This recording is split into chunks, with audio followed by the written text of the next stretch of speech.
নমস্কার বন্ধুরা, Tripura এসপিউ blog channel আপনাদের সবাইকে স্বাগত। বন্ধুরা, ত্রিপুরা সহ ত্রিপুরা রাজ্যের নানান অনিয়মিত কর্মচারী রয়েছেন এবং কন্ট্রাক্ট বেসিকে যারা জব করছেন বা চাকরি করছেন তাদের কিন্তু নিয়মিতকরণ বন্ধ করে রাখা হয়েছে এবং এসপিউদের বেতন ভাতা বৃদ্ধির কোনো নাম নেই। ত্রিপুরা হাইকোর্ট থেকে এসপিউরা তাদের পক্ষে যে রায় গিয়েছে, ত্রিপুরা হাইকোর্ট বলেছে 4 মাসের মধ্যে এসপিউদের বেতন ভাতা বৃদ্ধি করা, তাও কিন্তু এখন পর্যন্ত হয়নি। ত্রিপুরা এসপিউরা কিন্তু পুলিশ এবং টিএসআর মতোই সমানতালে ডিউটি করে, কিন্তু বেতনের বেলায় অষ্টরম্ভা। তো এখন নিয়মিতকরণ কিন্তু অধরা, চূড়ান্ত আর্থিক বঞ্চনায় রাজ্যের অনিয়মিত কর্মীরা। বিজেপি জোট সরকার 2018 সালে ক্ষমতা আসার পর আচমকাই নিয়মিতকরণ প্রক্রিয়া বন্ধ করে দেয়।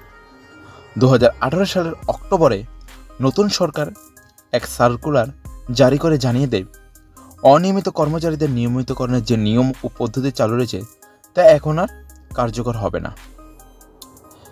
সেই সার্কুলারে আরও বলা হয়, বামফ্রন্ট সরকার আমলে নিয়মিত কর্মচারীরা 10 বছর চাকরি করলেই নিয়মিত বেতনক্রম ও অন্যান্য সুবিধা পেয়ে যাওয়ার এই নিয়ম এখন আপাতত বন্ধ থাকবে।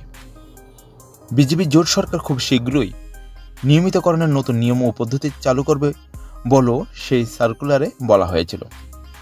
অত্যন্ত বিস্ময় ও পরিতাপের ব্যাপার হলো, 2018 সালের অক্টোবর মাসে এই সার্কুলার জারি করে অনিয়মিত কর্মচারীদের নিয়মিতকরণ এদের বন্ধ করে দেওয়ার পর প্রায় 6 বছর কেটে গেলেও নিয়মিত নতুন কোনো উদ্যোগ নেই।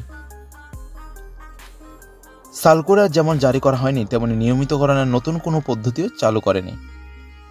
ফলে বিজেপি জোট সরকারের সময় শুরু আজ পর্যন্ত অনিয়মিত কর্মচারীরা নিয়মিত হয়নি। রাজ্য সরকার তা বিভিন্ন দপ্তর ও রাজ্য সরকারের বিভিন্ন যে আন্ডারটেকিং সংস্থায় অর্থ দপ্তরের অনুমোদন রয়েছে, এমন প্রায় 20,000 অনিয়মিত রয়েছেন। অর্থ দপ্তরের অনুমোদনপ্রাপ্ত এসব অনিয়মিত কর্মচারীদের মধ্যে কেউ কেউ ন্যূনতম 18 বছর ধরে চাকরি করছেন, কেউ কেউ আবার অনেক বেশি সময় ধরে অনিয়মিত হিসেবে কাজ করছেন।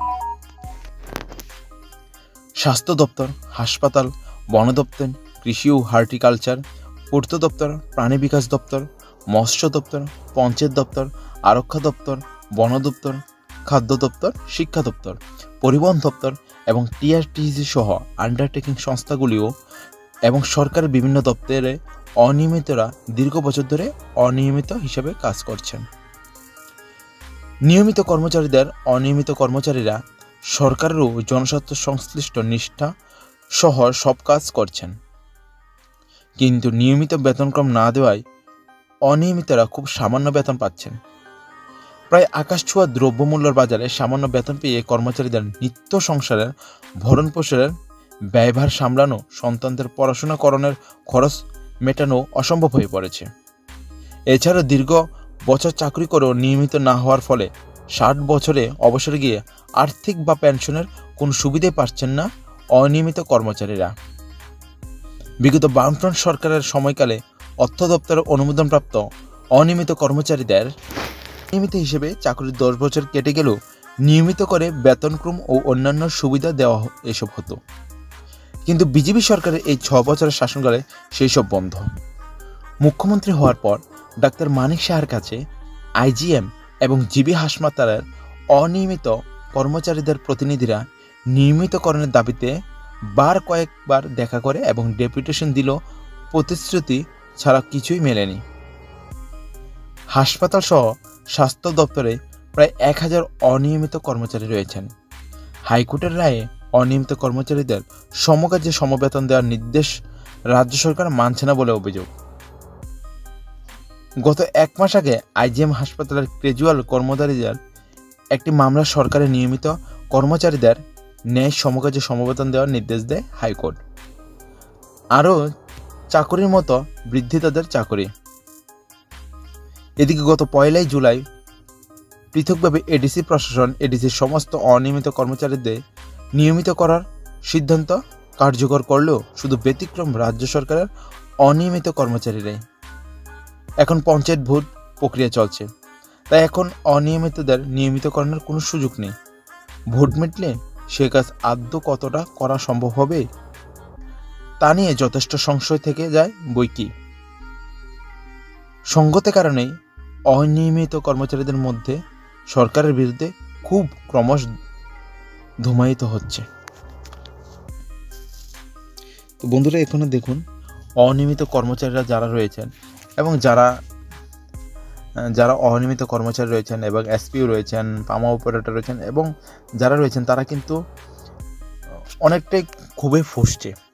কেননা খুবই ফুসছে, দেখুন 7,079 টাকা বা 6,000 টাকা দিয়ে এখনকার দিনে কিন্তু সংসার চালানো অনেকটাই অসম্ভব ব্যাপার হয়ে দাঁড়িয়েছে। আর 7,000 টাকা আজকালকার দিনের পকেট মানি হয় না, আর একটা পরিবার কীভাবে চালানো যায় সেটা এখনো ভাবার বিষয়।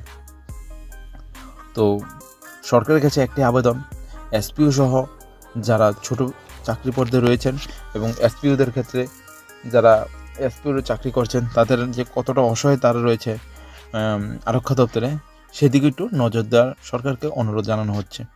তো এসপিওদের বেতন বাড়ানোর হাইকোর্ট থেকে যে পারমিশন দেওয়া হয়েছে বা এসপিওদেরকে এসপিওরা যাতে ভবিষ্যৎ তারা ভালোভাবে চলতে পারে সেদিকটা নজর রাখার জন্য বলা হয়েছে। তো সরকারের কাছে একটা আবেদন এসপিওদের বেতন বাড়ানোর জন্য। ভিডিওটি যদি ভালো লাগে অবশ্যই লাইক, কমেন্ট এবং শেয়ার করবেন। আমাদের চ্যানেলে যদি নতুন হয়ে থাকেন অবশ্যই চ্যানেলটিকে সাবস্ক্রাইব করবেন। Thanks for watching. জয় হিন্দ, জয় ভারত।